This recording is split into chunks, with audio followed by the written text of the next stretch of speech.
기도하겠습니다.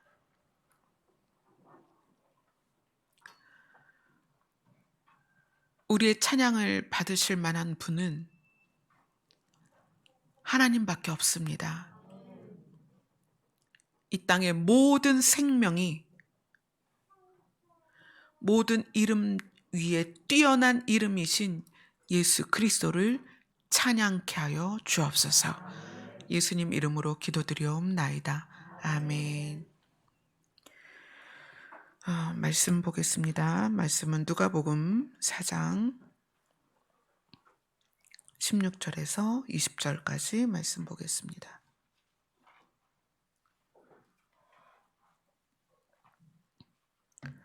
같이 읽겠습니다. 시작.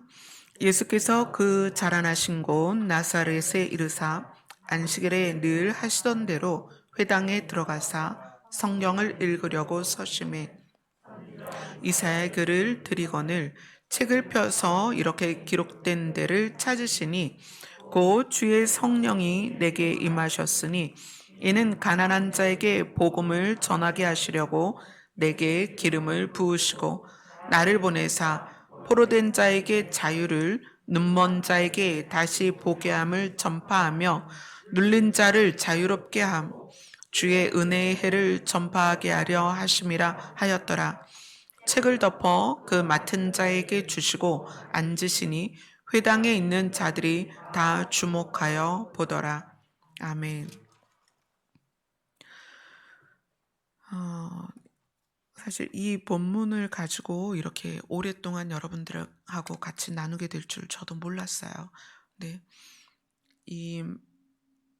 오늘 예수님이 자기 자신을 소개한 그 본문을 어디서 가져왔냐면 구약 성경에서 가져온 거예요. 왜 그러느냐? 유대인들은 지금도 이스라엘에 살고 있는 또 세계에 살고 있는 유대인들은 지금도 구약만 믿고 있어요. 예수님이 초림하셔서 이스라엘에서 나셔서 이스라엘에서 복음을 전하시는 이때에는 얼마나 더 그러하겠어요. 그죠? 구약의 성경이 이스라엘 사람들에게는 생명 같은 성경이었어요. 그런데 예수님이 그 구약에서 선지자 이사야의 글 중에 한 부분을 꺼내서 이것이 나에 대하여 설명한 거다.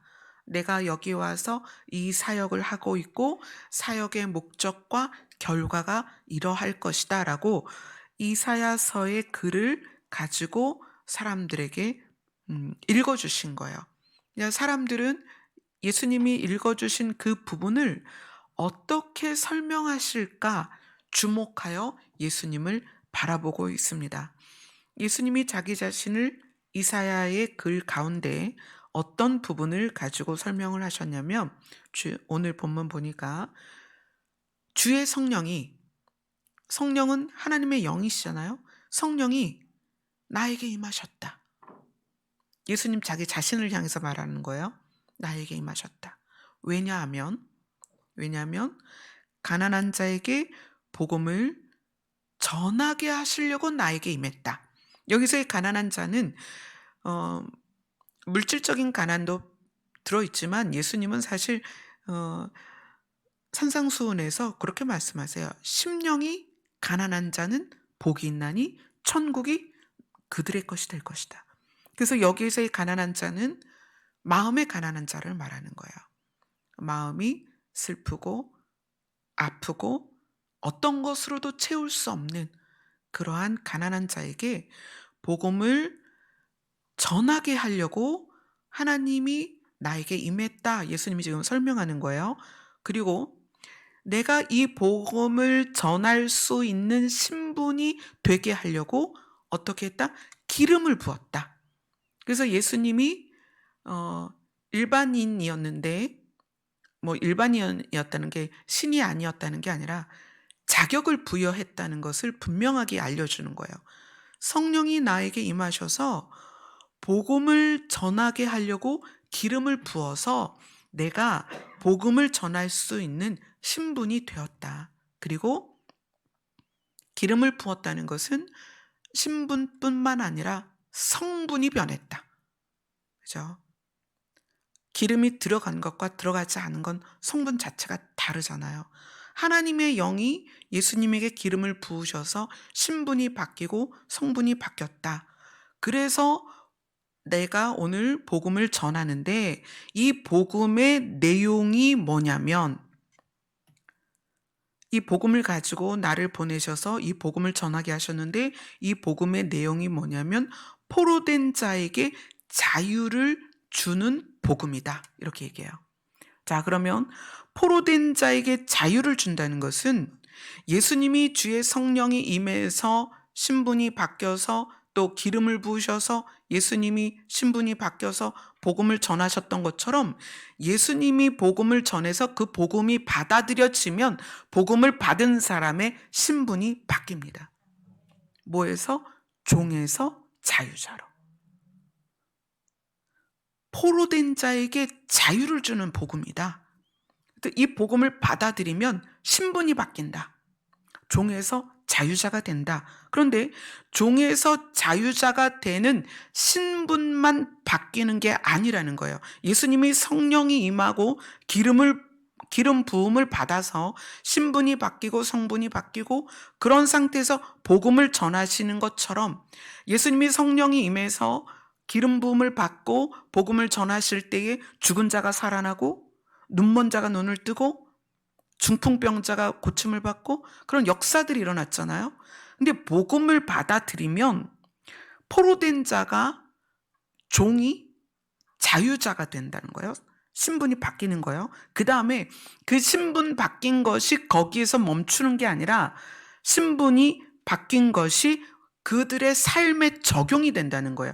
그래서 어떻게 되냐면 눈먼 자에게 다시 보게 함을, 그 다음에 눌린 자를 자유롭게 하고, 그죠? 포로된 자가 자유를 얻어서 신분이 바뀌었는데, 종이 자유자가 됐는데, 그 신분만 바뀌는 게 아니라 그의 삶에 복음이 적용이 되면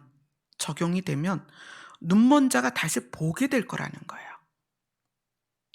그리고 눌린 자가, 여기서 눌린 자를 지난번에 그렇게 설명을 해드렸어요.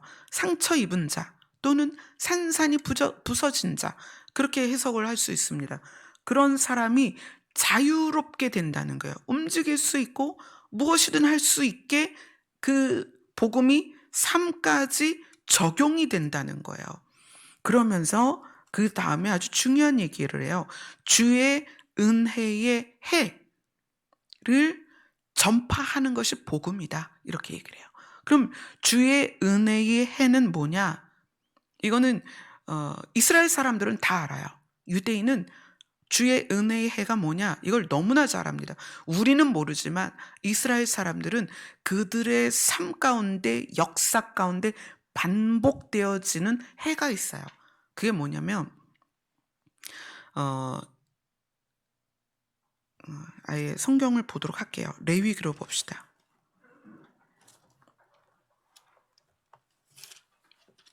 레위기 25장으로 갑니다. 하나님께서 이스라엘 백성을 광야에서 가나안에 들어가게 하시고 그들이 지켜야 할 일들을 알려주신 부분이에요. 레위기는 레위기 25장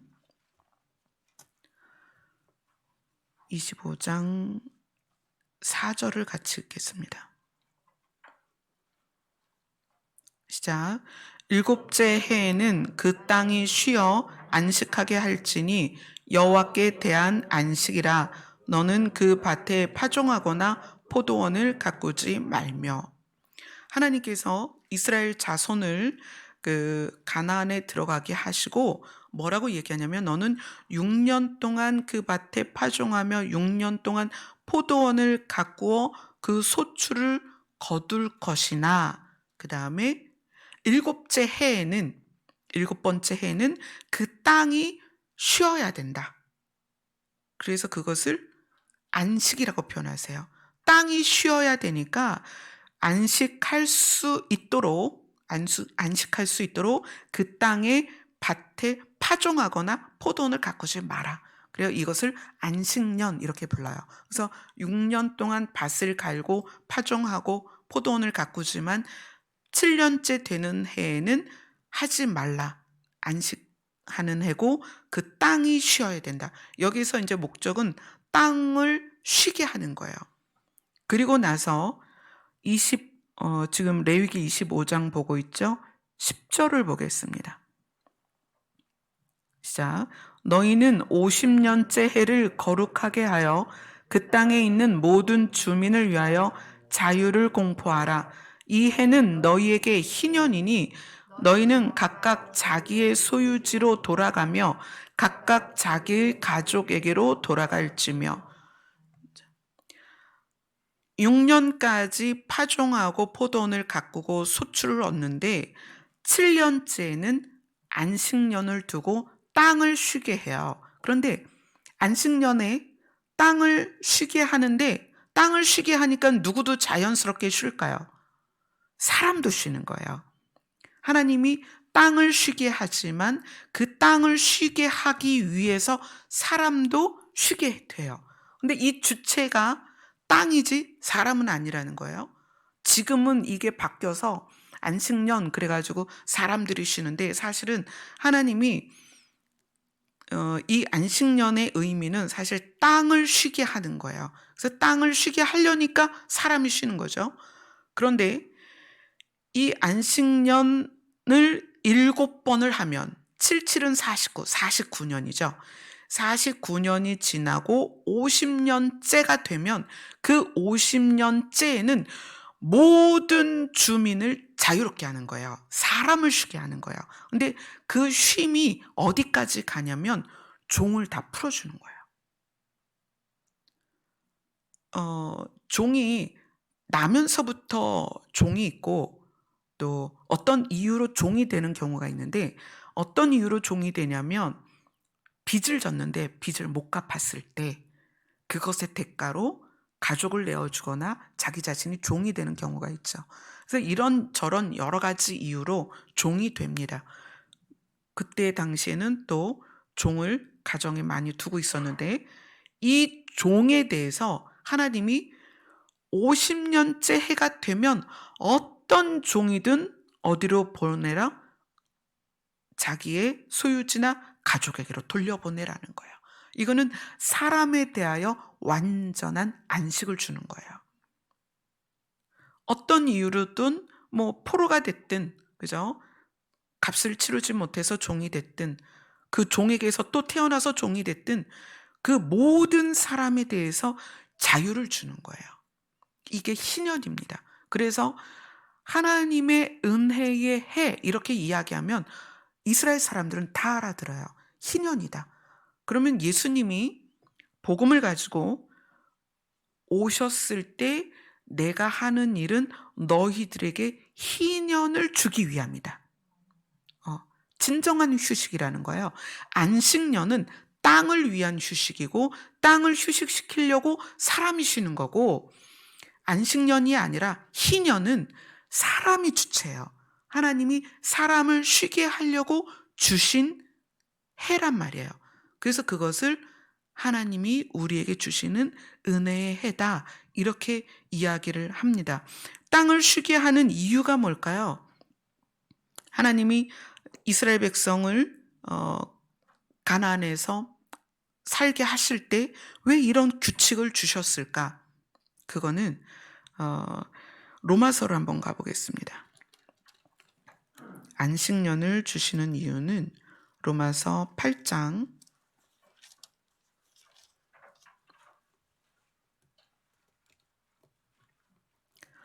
18절부터 22절까지입니다.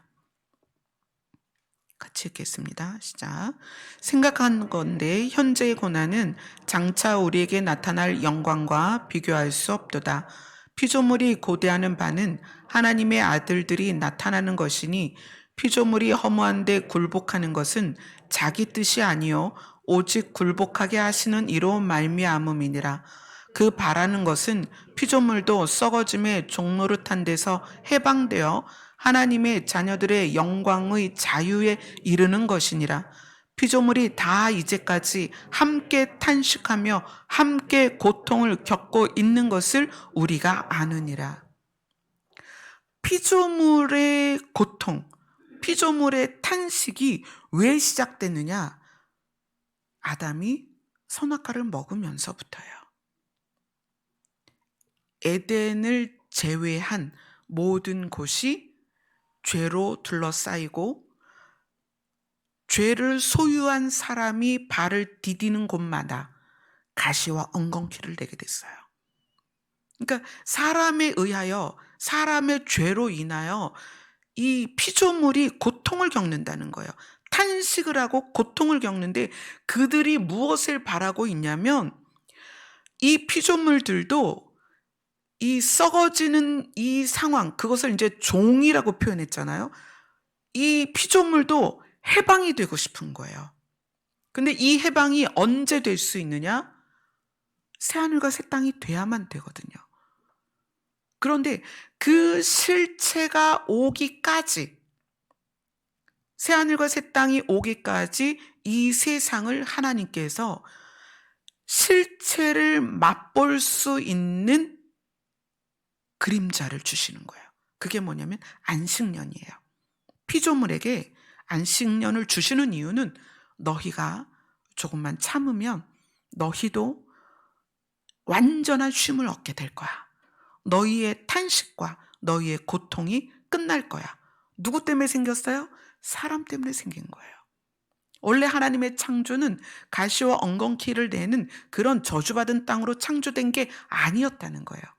근데 사람이 악을 선택하고 죄를 지으면서 사람의 발길이 닿는 곳마다 가시와 엉겅퀴를 내게 되고 그 죄와 사망의 그늘이 사방에 그 세상에 가득하게 되어서 피조물이 탄식하며 고통을 겪으며 그들조차도 썩어짐의 종노릇하는 데서 해방되기를 원한다는 거예요.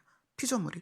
그래서 하나님이 그 피조물에 대하여 쉼을 주시는 해를 정하셨는데 그게 7년에 한 번씩이라는 거예요. 안식년이에요. 그리고 그 안식년에는 사람도 피조물에 의하여 쉬는 해가 됐고, 그리고 이것을 7번 반복하고 나서 50년째 되면 그때는 본격적으로 사람을 쉬게 하신다는 거예요. 이 희년은 실체가 있는데 그 실체가 오기까지 이 땅에서 우리가 맛을 보는 거예요. 경험하는 거예요. 근데 생각해 보세요. 6년은 파종을 하고 포도나무를 가꾸는데 7년째는 얘네를 쉬라고 한단 말이에요. 그 사람은 어떻게 살까요? 뭘 먹고 살까요? 그리고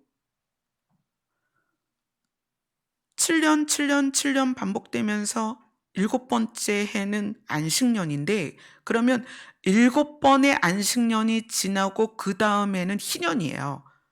이 희년엔 어떻게 하라고 하냐면 희년의 종들을 다 보내면서 농사를 짓지 말래요.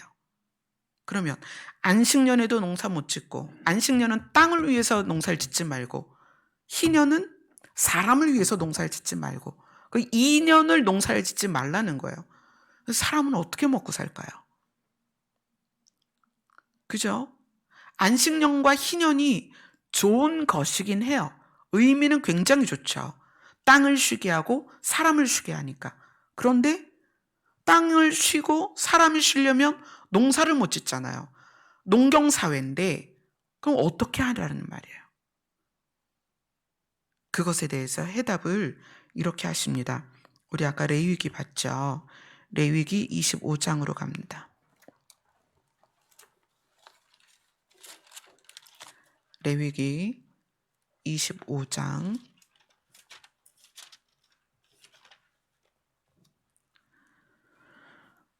18절부터 21절까지입니다.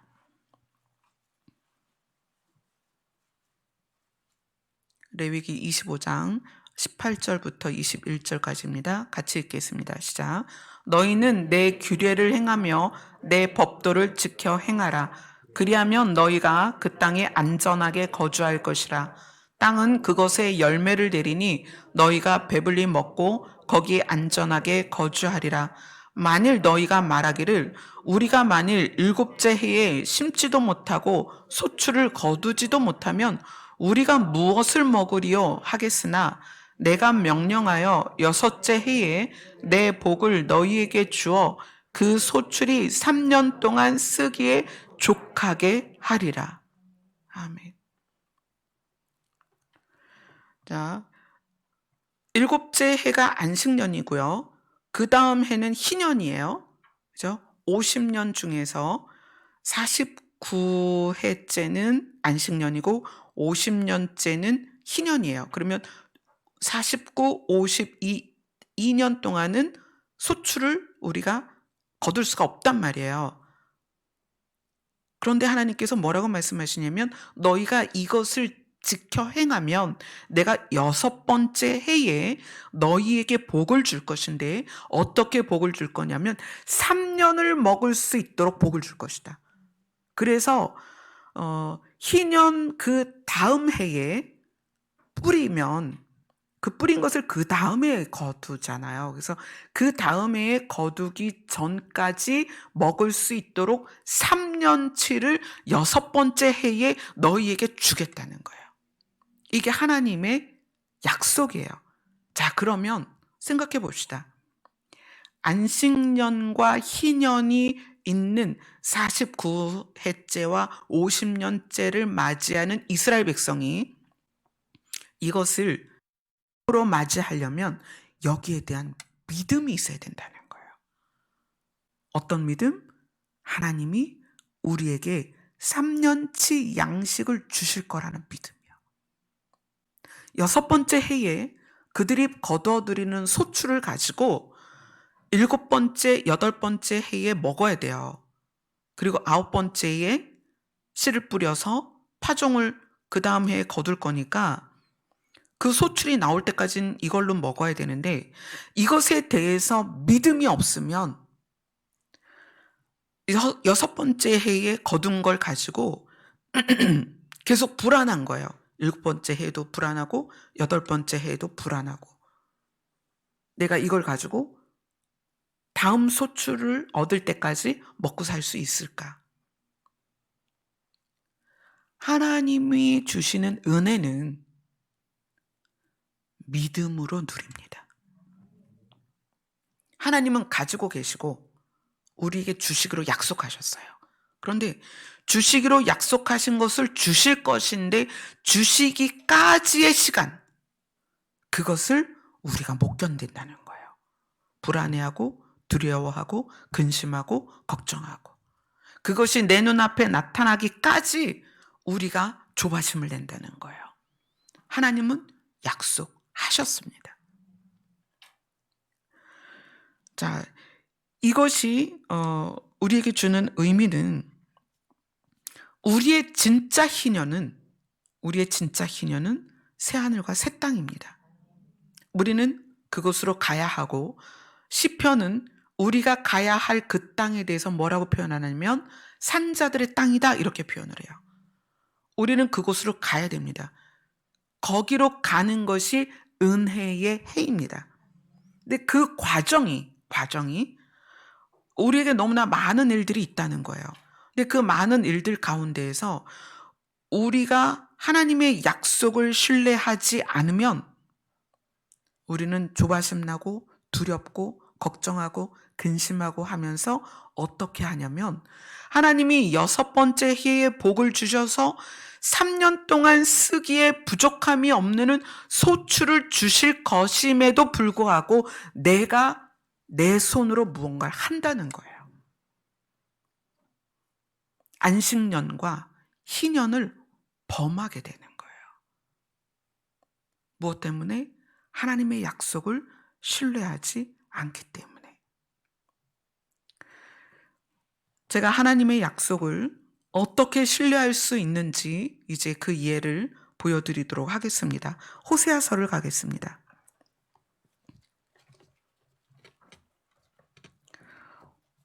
호세아서 6장으로 갑니다.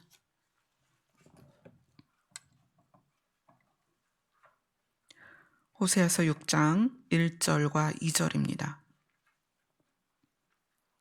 같이 읽겠습니다. 시작. 오라, 우리가 여호와께로 돌아가자.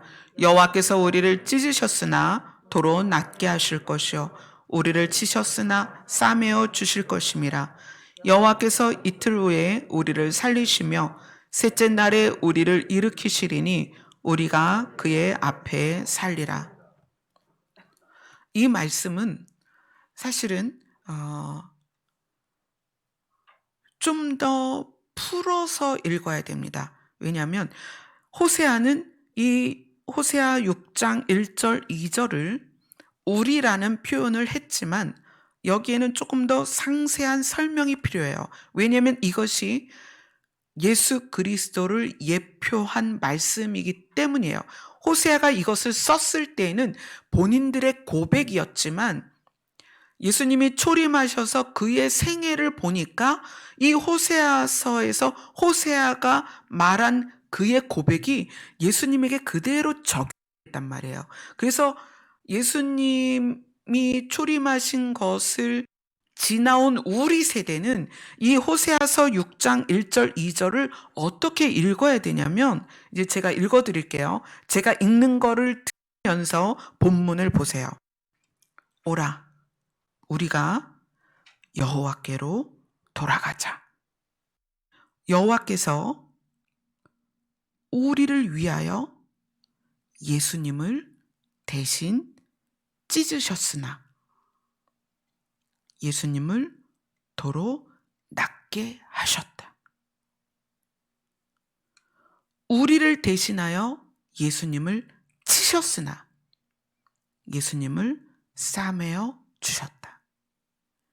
여호와께서 이틀 후에 예수님을 살리셨고 셋째 날에 예수님을 일으키셨으니 우리가 예수님처럼 그렇게 되어서 예수님 앞에서 살리라.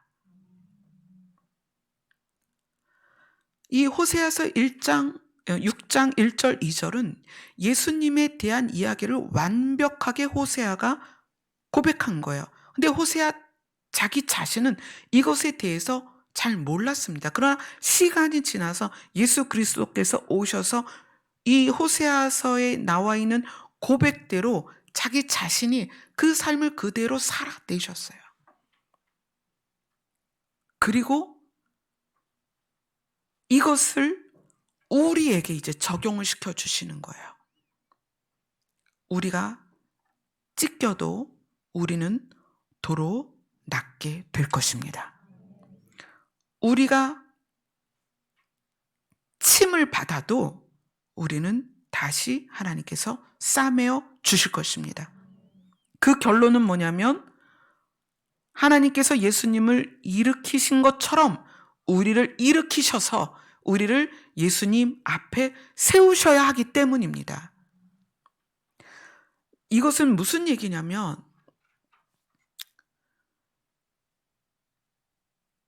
하나님이 처음에 아담이 에덴에서 행복하게 살 때는 괜찮았어요. 근데 아담이 선악과를 먹고 나서 그 안에 죄가 들어오면서 이 죄는 사실 부끄러운 거예요. 사람들이 죄를 언제 짓죠? 밤에, 남들 안 볼 때, 은밀하게, 들키지 않으려고 CCTV를 피하죠. 왜 그래요?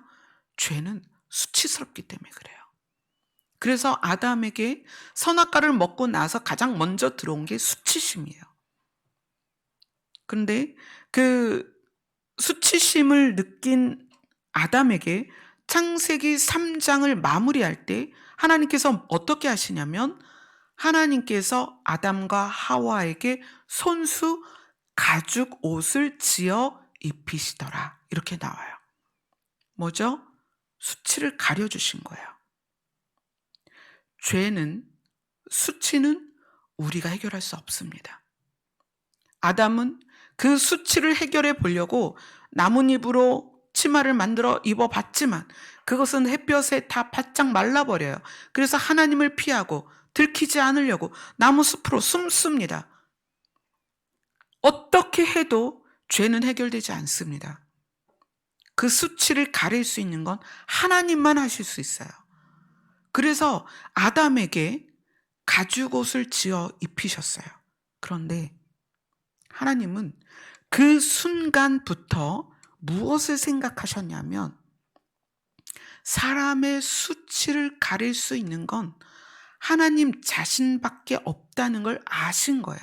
그리고 그때 당시에 가죽옷을 어떻게 입혔을까요? 어떤 동물인지는 모르겠지만 양으로 상상한다면 하나님께서 양을 잡아서 그 가죽을 벗겨서 그 가죽을 옷으로 만들어서 아담과 하와에게 입히셨다는 거예요. 그런데 하나님은 그때 양을 죽이면서 이미 아셨어요. 미래를. 하나님은 처음이고 끝이시고 시간 안에 포함된 분이 아니세요. 시간 안에 흐르는 모든 역사를 하나님은 다 보고 계신단 말이에요. 우리에게는 현재고 과거고 미래이지만 하나님은 하나님의 시각 안에 그게 다 들어있어요. 하나님께서 양의 가죽을 벗기기 위해서 그 양의 생명을 찌를 때 이미 하나님은 자기 아들을 본 거예요. 중간에 물론 짐승들을 죄를 전가시키는 도구로서 사용하셨습니다. 그러나 사람의 악함이 죄와 구별되지 아니하니까 율법을 주시고 죄를 알게 하셨지만 사람이 죄를 선택하기 때문에 결국 하나님이 선택하신 것은 뭐예요? 자기 아들을 찌르고 쪼개는 거였어요.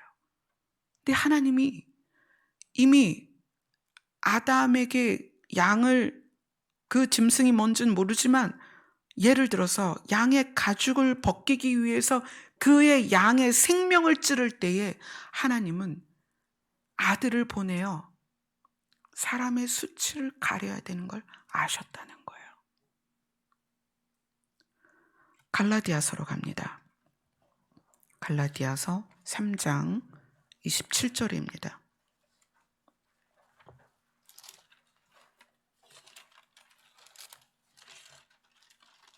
갈라디아서 3장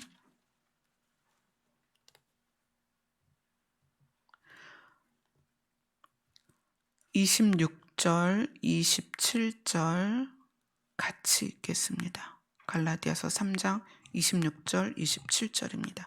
시작. 너희가 다 믿음으로 말미암아 그리스도 예수 안에서 하나님의 아들이 되었으니 누구든지 그리스도와 합하기 위하여 세례를 받은 자는 그리스도로 옷 입었느니라. 하나님께서 아담에게 어떤 짐승을 잡아서 그의 심장을 찌르고 피를 흘려서 가죽을 벗기고 그 가죽으로 아담에게 옷을 입히실 때 이미 사람은 스스로 죄의 문제를 해결할 수 없기 때문에 그 죄의 문제를 해결할 수 있는 유일한 방법, 예수로 옷을 입혀야 되는 걸 아셨던 거예요. 그런데 예수로 옷을 입히기 위해서 어떻게 하셔야 돼요? 예수로 옷을 만들어야 되잖아요. 어떻게 해요? 찢고 쪼개고 피를 흘리고 생명을 거두셨다는 거예요. 그렇게 해서 너덜너덜해진 예수 그리스도를 우리에게 덮으셔서 옷을 입히셨다는 거예요. 무엇을 가리기 위해서? 죄를 가리기 위해서. 그리고 그 너덜너덜한 예수를 입은 우리를 향하여 뭐라고 말씀하시냐면 너는 내 아들이다라고 말씀하시는 거예요. 예수로 옷 입은 우리 자신은 너무나 더럽고 수치스럽고 말할 수 없는 죄인인데 아담에게 가죽옷을 입히시듯이 예수님을 칼로 찔러서 쪼개서 갈기갈기 찢어서 옷을 만드셨다는 거예요. 누구에게 입히려고? 우리에게 입히려고. 하나님은 아담 때부터 지금까지 그 마음이 변함이 없어요. 아담을 살리기 위해서 가죽옷을 입히시는 그 하나님의 마음이 변함이 없다는 거예요. 그래서 우리가 찢기고 상한 심령일 때 하나님은 우리를 이해하세요. 왜 그런지 아세요? 하나님은 아들을 잃어보셨거든요. 갈기갈기 찢기는 자기 아들을 보셨거든요. 자기 아들이 죽어가는 걸 보셨거든요. 그래서 우리를 이해하신다는 거예요. 너희들이 아플 때, 고통스러울 때, 수치스러울 때, 고난 가운데 있을 때 내가 너희들의 마음을 이해한다. 왜냐하면 나도 내 아들을 잃어봤거든. 그래서 하나님은 우리를 절대 잃지 않겠다고 약속을 하신 거예요. 나의 손에서 너희들을 가져갈 자가 아무도 없다. 왜냐하면 하나님은 원래 자기 아들을, 친아들을 잃으셨습니다. 찢기고 상하고 벌거벗겨진 그 아들이 장대에 매달려 죽는 걸 아버지가 직접 보셨어요. 그래서 그것이 너무 슬퍼서 흑암으로 세상을 가리셨습니다. 하나님께서 등을 돌리셨다는 거예요. 그런 하나님이기 때문에 우리를 향하여 그 아들로 옷을 해서 입히시고 뭐라고 부르시냐면 너는 내 아들이다. 너희가 다 믿음으로 말미암아 그리스도 예수 안에서, 예수로 옷을 입었잖아요. 예수 안에서 하나님의 아들이 되었으니 이제 내가 너희를 잃지 않을 것이다. 내 아들이 사망 가운데 죽은 것 같은 모습으로 너희들이 죽는 것을 내가 다시는 볼 수 없다. 그래서 하나님은 우리에게 싸매 주시겠다고 약속을 하시는 거예요. 내가 너희를 싸매 줄 것이다. 무엇으로? 너덜너덜해진 예수 그리스도로 우리를 싸매 주시겠다. 그리고 싸맨 다음에 우리를 그렇게 부르는 거예요. 넌 내 거다. 너는 내 아들이다. 너는 내 것이고 내 소유이기 때문에 내가 너를 지킬 것이다. 그렇게 약속을 해주시는 거예요. 하나님이 우리의 머리카락까지 세심 받으신다는 것은 우리의 마음을 다 이해하신다는 거예요. 우리의 슬픔과 고통을 다 하신다는 거예요. 그리고 그렇게 말씀하세요. 나도 내 아들을 잃어봤어. 내 아들의 아픔을 내가 직접 눈으로 봤어. 이제 다시는 너희를 잃지 않을 거야. 그래서 예수 그리스도로 옷을 입은 자는 결코 사망에 이르지 않습니다. 우리가 그 옷이 싫어서, 예수의 옷이 싫어서 벗어버리지 않는 한 하나님은 우리를 절대 잃어버리지 아니하십니다. 우리의 잡은 손을 놓지 않으십니다. 그것이 하나님이 우리를 향한 약속입니다. 우리가 그 약속을 믿을 때 우리에게 메어진 수많은 착고들과 사슬들을 풀어버릴 수 있다는 거예요. 우리의 걱정과 근심, 너희들이 죽는 것이 두려워서 죄의 종노릇을 한다. 성경이 그렇게 말해요. 우리의 죽음이 어떤 거예요? 자존심, 이것도 죽음이죠. 가난해지는 것, 이것도 죽음이죠. 우리가 남들과 비교될 때 그때 느껴지는 감정들이 다 죽음이에요. 그러나 세상은 그 죽는 게 무서워서, 그 죽는 게 싫어서 죄를 지으며 미워하며 원망하며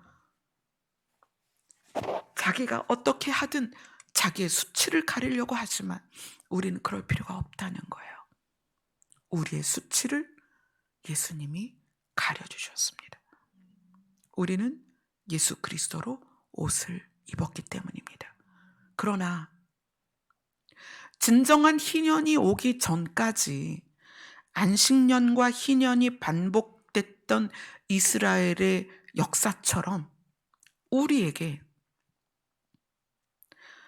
예수 그리스도로 옷을 입었으나 우리의 과거의 삶이 계속 반복이 돼요. 상처받고, 그죠? 많은 일에 상처받고, 자존심 상하고, 화가 나고. 여러분이 마음이 찢길 때 이제 예수님이 싸매 주시기를 기다리셨으면 좋겠습니다. 근데 그걸 어떻게 기다려야 되느냐? 여러분들이 사람들과의 갈등이나 부모, 형제 또는 자녀 갈등이 여러 방향에서 있을 수 있죠. 그런 갈등이 있을 때 마음이 굉장히 불편하죠. 마음이 굉장히 불편하고 화가 날 수 있어요. 그런데 그 갈등이 일어날 때 그 화를 상대에게 표현을 하고 상대에게서 문제를 찾으면 예수님께서 우리를 싸매 주실 수가 없어요. 이건 내가 노력하는 거잖아요. 그 다음에 고난이 유익이다라고 말한다면 그게 이제 성경에 그렇게 나오니까 아이들이 성장할 때 매년 옷을 바꿔야 하는 이유는 옷이 작아서 그래요. 예전에 영화에서 두 얼굴을 가진 사나이 보면 화가 나면 헐크로 변하면 옷이 다 찢어지잖아요. 우리의 마음이 찢길 때가 있어요. 우리의 마음이 찢기는 그 상황은 우리의 마음 안에 내부가 공간이 좁아서 그래요. 이게 지금 넓어지려고 마음이 찢기는 고통이 있거든요. 근데 이때에 이것을 너 때문이야. 네가 이렇게 말했어.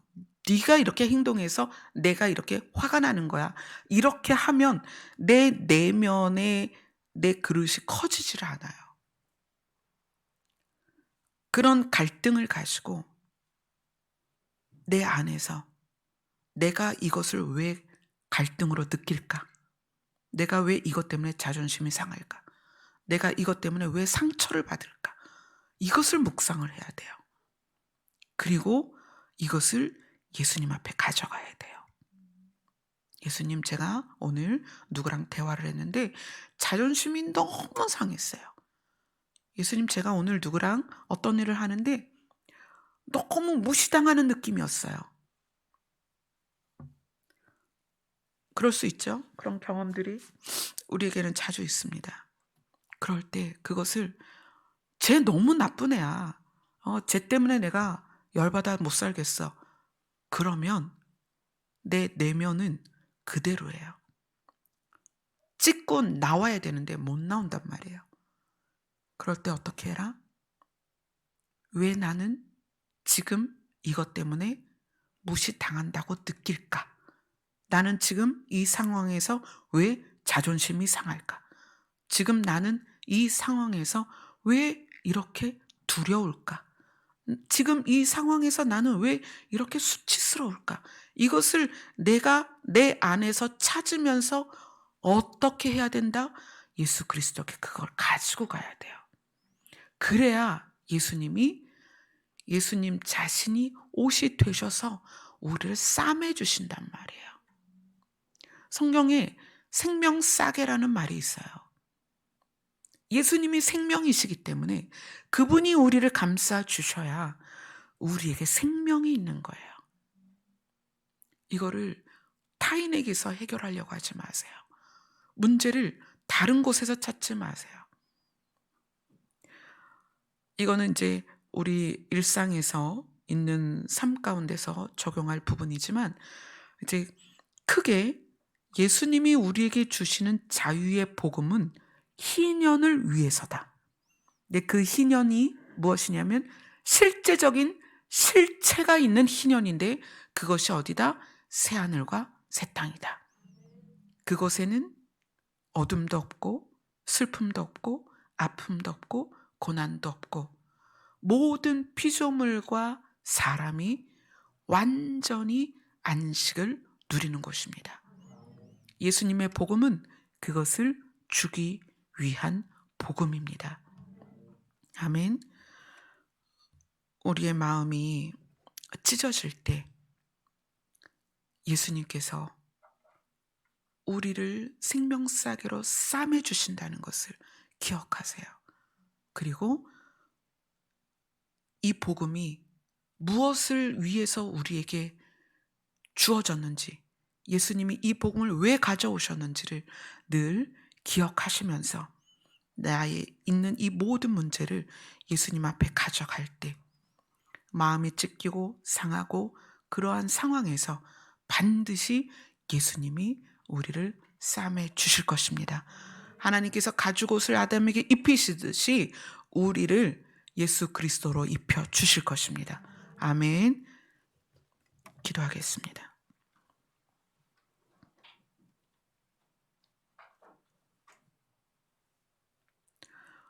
우리가 가야 할 곳은 완전한 희년이 늘 유지되는 새하늘과 새 땅입니다.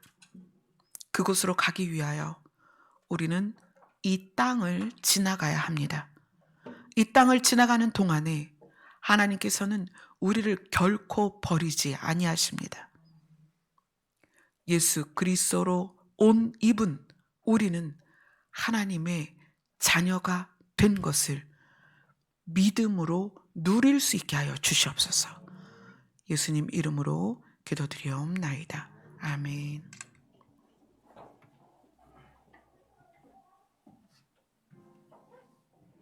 찬송가 461장 십자가를 들 수 있는 찬송을 드리겠습니다.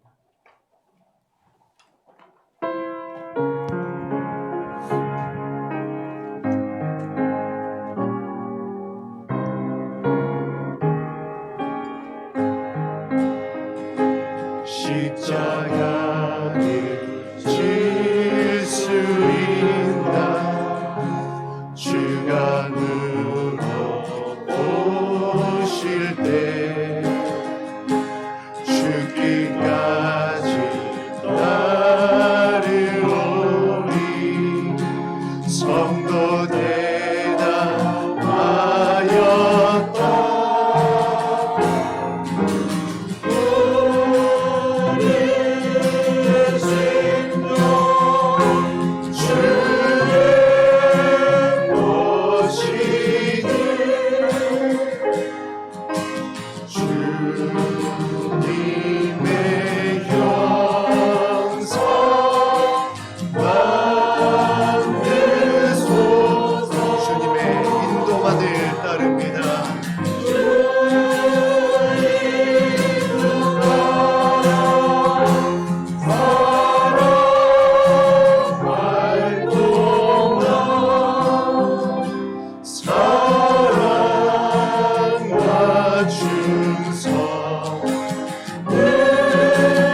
증서 늘 바치오리다.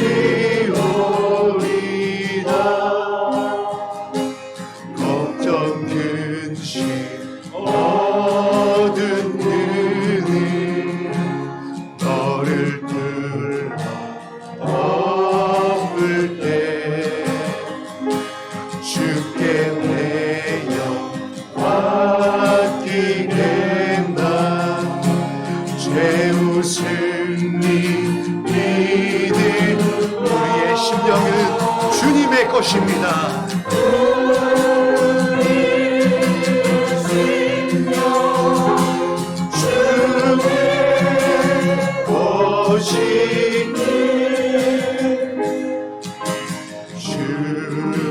주님의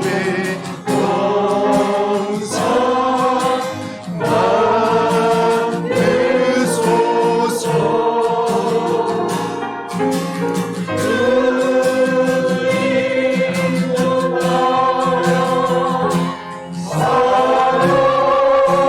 날 동안 사랑과 증서 늘 바치오리다. 이런 일 다 할 수 있나. 주가 들어오실 때 용감한 자 바울처럼 선뜻 대답하리라.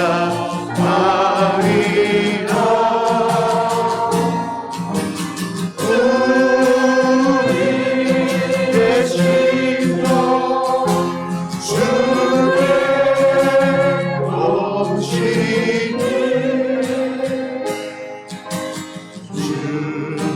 주님의 영광 받으소서.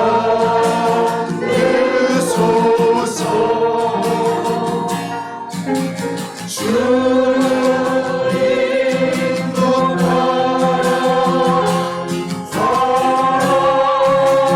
날 동안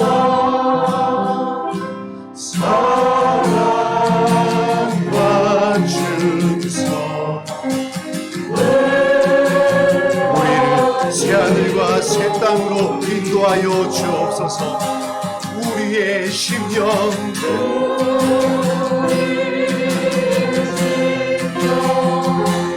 주의 오시니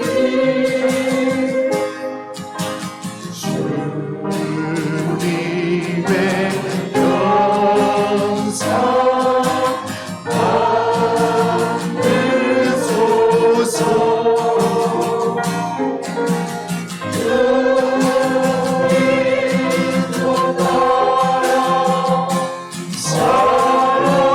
사랑할 동안 사랑과 증서 우리를 쌍여주시는 그리스도의 사랑을 고백합니다. 이런 일 다 할 수 있나.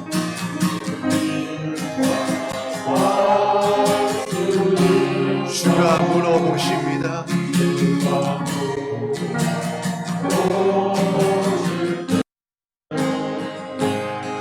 용감한 자 바울처럼 선뜻 대답. 주님 우리의 고백을 받아 주시옵소서. 우리의 심령 주의 오시니 주님의 영광 받으소서.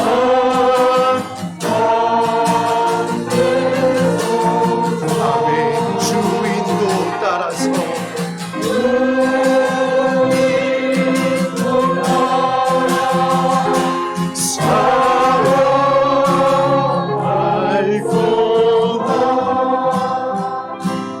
사랑과 충성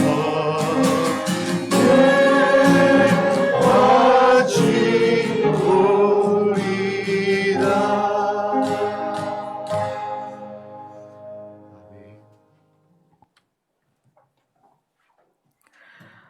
하나님께서 성경에 우리가 사람을 대하는 자세를 이렇게 얘기하셨습니다. 죽게 하듯 해라. 왜 그럴까요? 우리 여기 있는 모두는 예수로 옷을 입었습니다. 우리 자신은 우리 스스로 해결할 수 없는 너무나 많은 죄가 있어요. 우리 자신은 다 그렇습니다. 그래서 우리는 우리로 살 수 없기 때문에, 우리로는 생명이 없기 때문에 예수로 옷을 입었습니다. 나만 그런가요? 아니요. 믿음으로 모두 그렇게 되었습니다. 그래서 우리가 타인을 대하는 태도가 죽게 하듯 해야 된다는 거예요. 그렇게 될 때 여러분의 많은 착고들이 풀려날 것입니다. 왜냐하면 예수님의 생명이 내 안에 살아 움직이게 될 것이기 때문입니다. 아멘. 우리에게 주어지는 기도의 시간은 우리가 필요를 구하는 시간이 아닙니다. 예수님을 만나는 시간이고, 나를 덮고 싸매고 계신 예수님을 느끼는 시간입니다. 우리는 예수님의 품 안에 있습니다. 예수 안에 있습니다.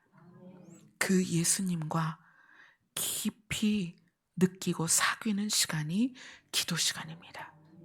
아멘. 오늘 특히 더 우리를 싸매주시는 예수님을 더 깊이 느끼는 시간이 되시기를 소망합니다. 기도하겠습니다.